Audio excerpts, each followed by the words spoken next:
이 악장 아다지오는 따뜻하고 아련한 분위기를 만듭니다. 격정적인 1악장과는 대조적이죠. 마치 1악장을 지배하던 격렬한 폭풍우가 지나가고 구름이 개면서 서서히 햇빛이 비치는 광경 같습니다. 이는 강렬한 대비를 통해 효과를 증폭시키는 베토벤의 전형적인 작곡 기법입니다. 깊은 심연의 늪에 빠져있다가 기쁨, 사랑, 환희를 표현하면 그 감동이 몇 배로 치솟게 됩니다.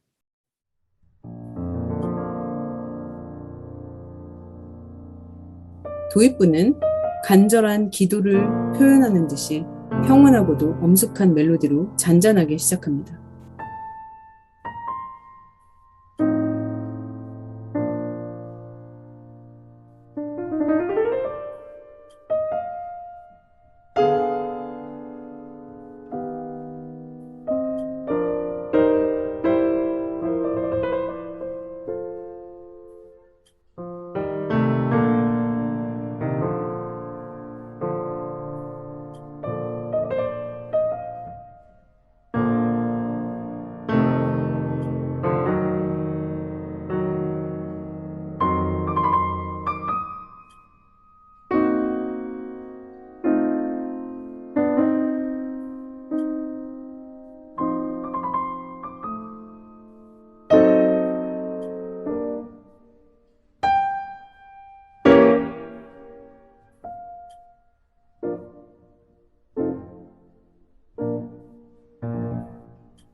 이어서 평화로운 선율이 나오는데요. 오케스트라의 팀파니를 연상시키면서 맨손 옥타브 반주와 대화를 주고받는 것 같죠. 자, 이 부분이 팀파니를 연상시키는 반주 부분입니다.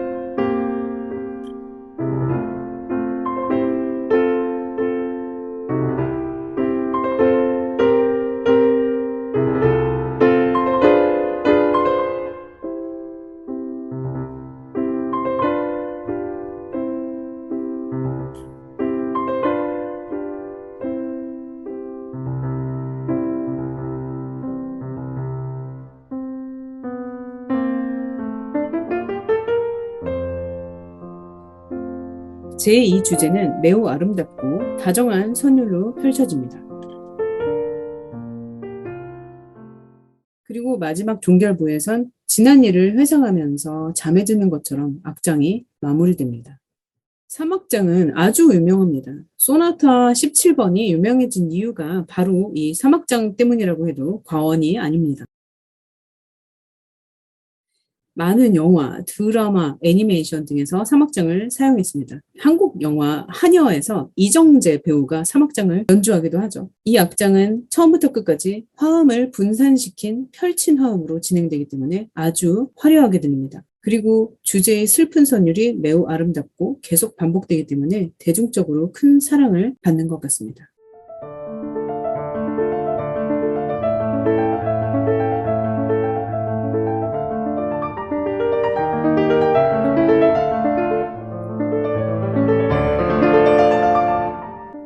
슬픔의 감정은 재촉, 불안, 애절함, 그리고 어두움으로 변화무쌍하게 바뀝니다. 대부분의 베토벤의 소나타는 단계적으로 발전하다가 클라이맥스에 도달하여 강렬하면서도 단호한 끝을 맺죠.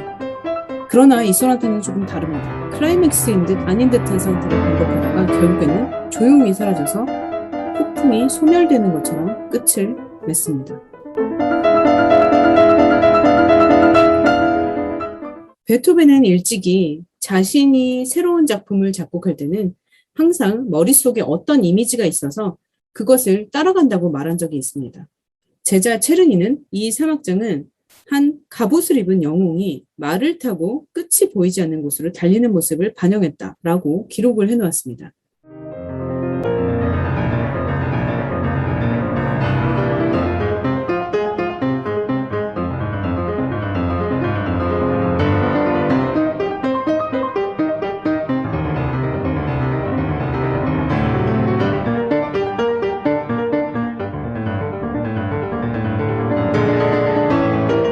그렇게 느껴지시나요? 체르니의 기록에 대한 해석은 의견이 분분합니다.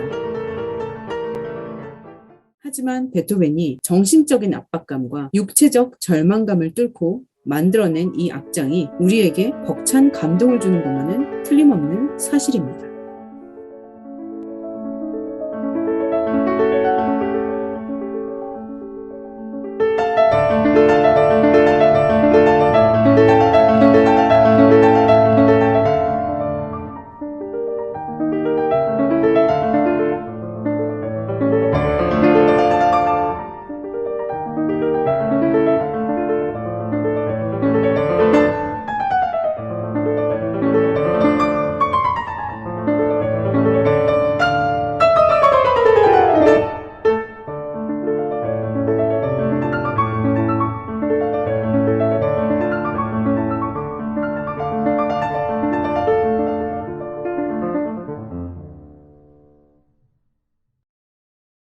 마지막으로 31번 소나타를 살펴보겠습니다. 이 소나타는 베토벤이 51세가 된 1821년에 작곡을 시작했습니다. 이 무렵 베토벤의 추성화입니다. 나이가 많이 들었죠.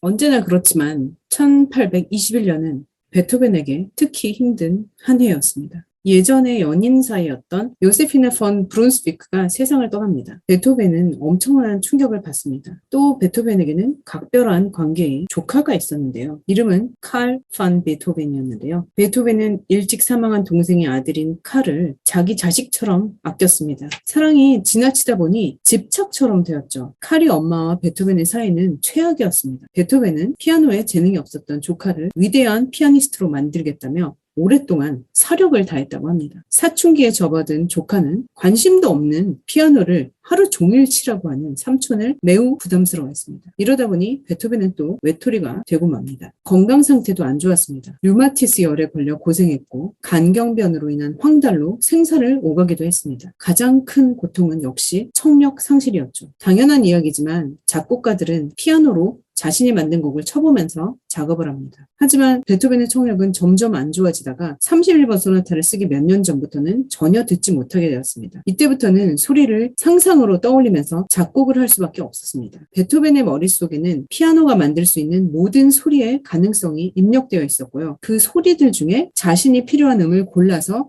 악보에 옮겼습니다. 어떻게 보면 내면의 청각을 이용한 것이라고 할 수 있습니다. 그런데 가끔씩은 이런 식의 작업 방식이 벽에 부딪혔습니다. 아무래도 귀로 들어보고 싶은 소리의 조합이 있었겠죠. 그럴 때는 긴 막대기를 피아노에 갖다 대고 그 막대 끝에 귀를 대고 피아노를 쳤다고 합니다.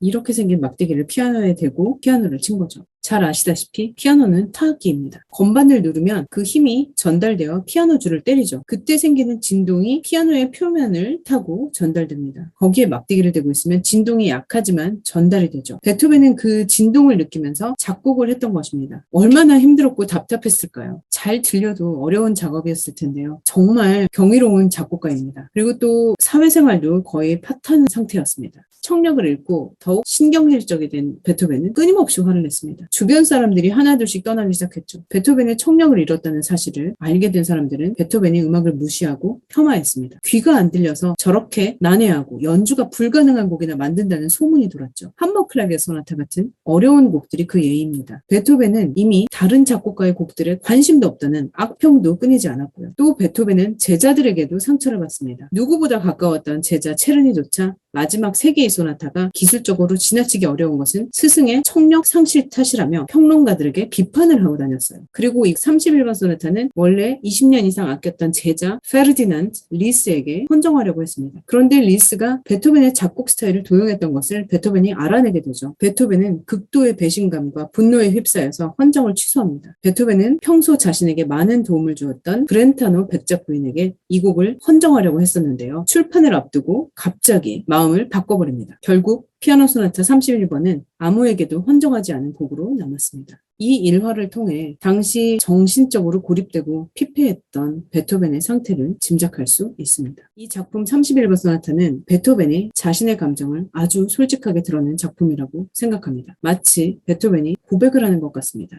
나는 떠나간 사람들이 그립고 삶이 괴롭고 슬프지만 견딜 수 있다. 이겨낼 수 있다. 라고 말하는 것 같습니다. 또 큰 병에서 회복된 후 샘솟는 창조력과 유머 감각, 그리고 원숙한 내면의 세계가 직접적으로 표현된 작품입니다.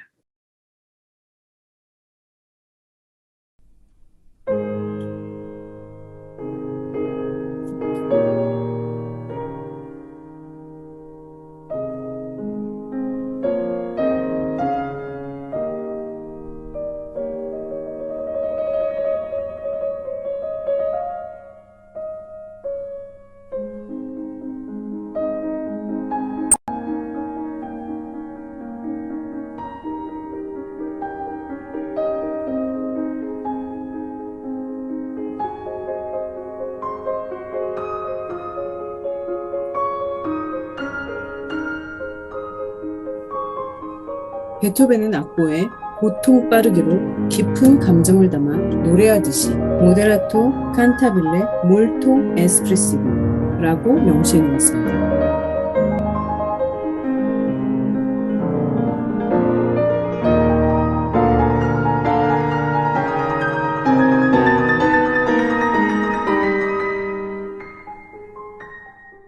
제15에서는 그리움과 좋은 기억들로 벅차오르는 감정을 표현합니다. 아주 간결하고 시적으로 진행되죠. 마치 과거 행복했던 날들을 회상하는 듯한 분위기가 만들어집니다. 발전부에서는 제1주제의 선율이 8번이나 조를 바꾸면서 반복되는 새로운 작곡 기법을 선보입니다.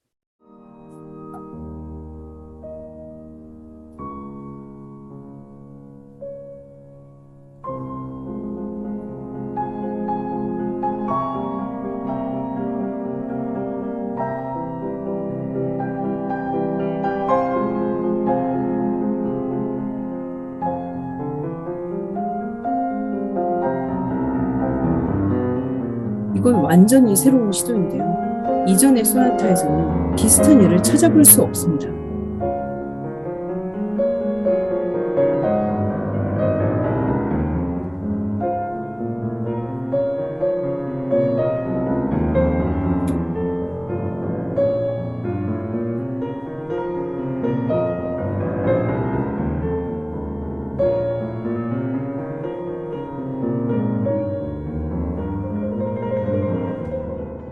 베토벤이 이미 낭만 시대의 문을 열었다고 볼 수 있습니다. 이 악장은 기이하면서 풍부한 유머로 가득 찬 악장입니다. 3부로 나누어진 스케르초의 성격을 가지고 있다고 볼 수 있는데요. 도입부인 1부에는 당시 독일의 유행가와 비엔나의 인기 연극에 등장하는 노래의 선율을 가져왔습니다. 사랑스럽지만 진중하며 고뇌에 찬 1악장과 극명하게 다른 성격의 악장이죠.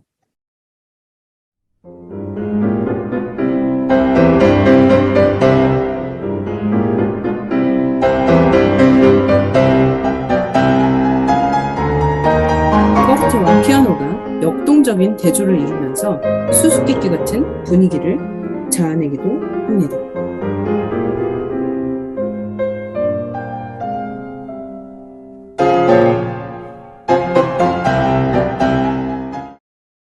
이 악장의 2부에서는 그 당시로서는 정말 획기적인 리듬을 사용하죠. 불안감을 조성시키는 엇박자로 인해 마치 재즈 같은 느낌이 납니다.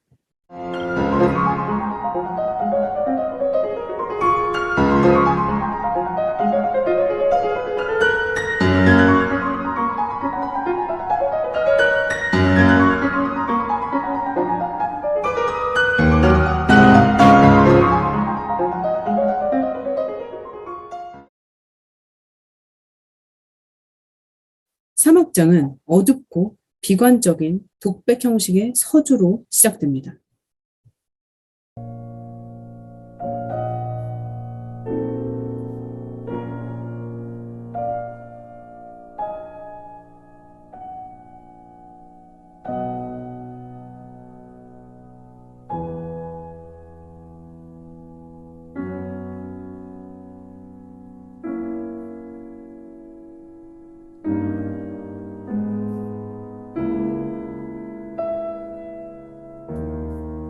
요세피네의 죽음을 애도한 것이었을까요?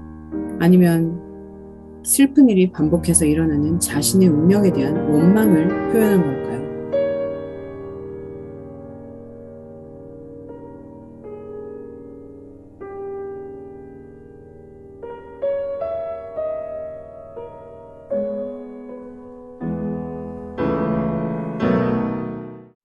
이 소나타에서 또 베토벤은 피아노의 한계를 시험하는 것 같습니다.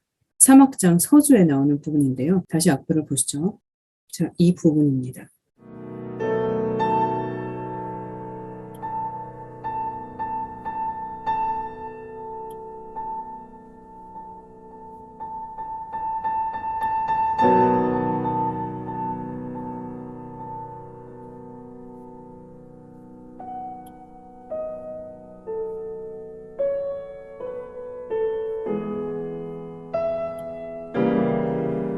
베토벤은 단 하나의 A음, 라를 가지고 다양한 방식의 표현이 가능하다는 것을 보여주고 있습니다.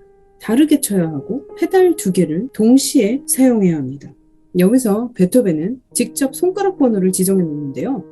4번, 3번 이렇게 지정을 해 놓습니다. 참고로 출판사 헬레 악보에 쓰여진 손가락 번호 중 이렇게 옆으로 기울여져 쓰여 있는 번호는 베토벤이 직접 쓴 번호입니다. 여기서 같은 음에 4번, 3번 손가락을 이용하라는 것은 두 번째 음은 거의 소리가 나지 않게 칠하는 뜻이라고 저는 해석합니다. 이런 식으로 4번, 3번, 4번, 3번 같은 음에 손가락을 다르게 이용을 하라는 거죠. 그리고 또 리타르단도 점점 느려져라. 그리고 칸타빌레, 노래하듯이 연주하라는 지시를 동시에 써놓기도 했습니다. 악보에 적힌 지시어들은 추상적이고 이게 실제로 연주가 가능한가 하는 의문을 낳죠. 여러 가지 논란이 있지만 이렇게 자세하게 악보에 자신의 지시사항을 적어놓는 베토벤의 행동은 후대 작곡가들에게 큰 영향을 끼쳤습니다. 많은 작곡가들이 아주 구체적이고 명확하게 자신이 원하는 소리를 악보에 규정하기 시작했죠. 이어서 잔잔한 왼손 반주에 맞춰 슬픈 멜로디가 등장합니다. 이 부분에 베토벤은 클라겐더게상 아리오소 놀렌트라고 독일어와 이탈리아어로 써놓았습니다. 의미만 거칠게 번역하면 슬픈 노래라는 의미가 됩니다.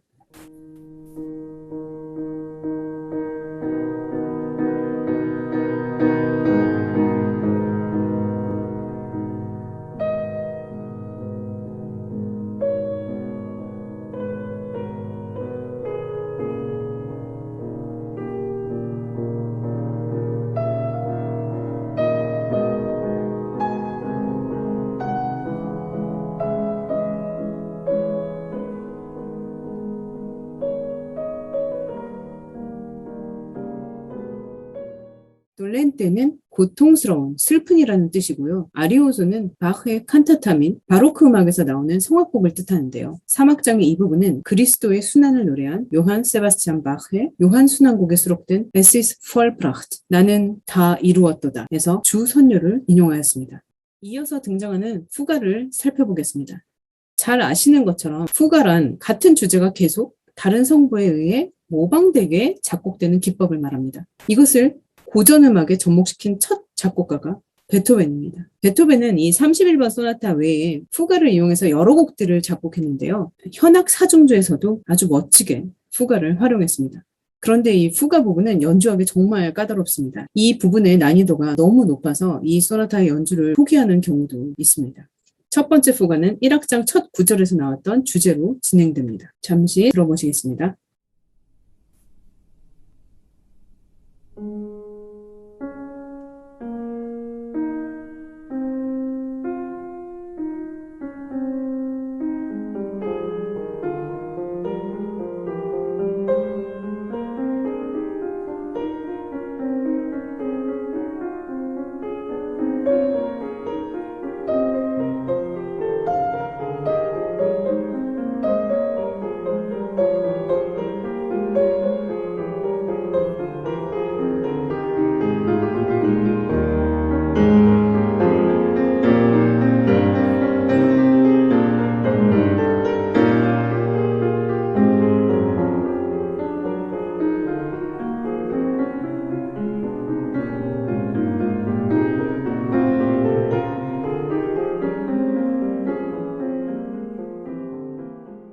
그리고 두 번째 아리오소가 다시 나옵니다. 이번엔 첫 번째 아리오소보다 한층 더 깊은 절망에 빠진 감정을 표현하죠. 여기서 베토벤은 독일어로 에어마트트 클라겐트 그리고 이탈리아어로 페르덴도 르포르츠 돌렌트 이렇게 적어 놓았습니다. 창백하게 힘을 잃다. 아픔 이런 뜻입니다. 어둡고 깊은 탄식을 묘사하는데 너무 울어서 눈물도 말라버린 듯한 느낌을 준다고 하여 비탄의 노래라고도 하는 부분입니다.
흐느낌과 고통으로 가득 찬 두 번째 아리오스는 절망적인 끝을 보이지만 다시 희망과 기대를 나타내면서 두 번째 후가로 이어집니다.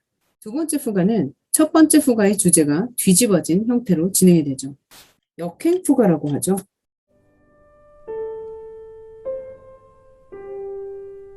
그리고 베토벤은 여기에 Listesso tempo della fuga poi a poi di nuovo vivente nach und nach wieder auflebend.